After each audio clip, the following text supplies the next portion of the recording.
Bonjour à tous, j'espère que vous allez bien. Comme promis, je vous poste la recette que j'ai préparée cette semaine avec les ingrédients qu'il me restait dans mon frigo. Donc si vous n'avez pas les mêmes légumes, ce n'est pas grave.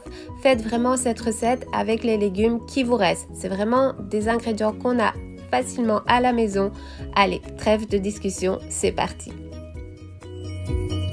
Pour notre recette, il nous faudra 2 courgettes, 10 centilitres de crème de coco, de mozzarella, un demi-pot de pesto, 5 ou 6 pommes de terre et un demi potiron ou un demi butternut. Moi, j'ai utilisé le butternut parce que ma fille, hier, avait fait une soupe. Donc, du coup, c'est ce qui me restait.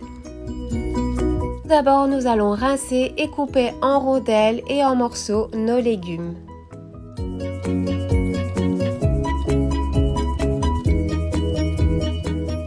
Nous allons cuire nos pommes de terre dans une casserole avec de l'eau, mais pas trop cuite. Attention, il faut savoir encore les couper en rondelles après la cuisson. Ensuite, nous allons déposer au four à 180 degrés pendant 15 minutes nos courgettes coupées en rondelles et notre butternut coupé en lamelles. Nos pommes de terre cuites, nous allons les couper en lamelles. Dans un plat carré ou rectangle, vous allez y déposer une première couche de pommes de terre. Ensuite, vous allez mettre une bonne couche de pesto sur toute la rangée de pommes de terre. Vous allez faire une deuxième couche avec les courgettes cuites.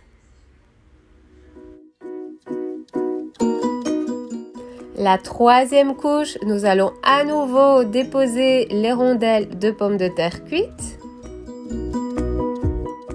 Nous allons ajouter à nouveau du pesto. Pour la quatrième couche, nous allons ajouter notre butternut cuit. Cinquième couche, parce qu'il y en a des couches, nous allons ajouter encore une dernière fois les pommes de terre. Dernière fois, nous allons ajouter du pesto.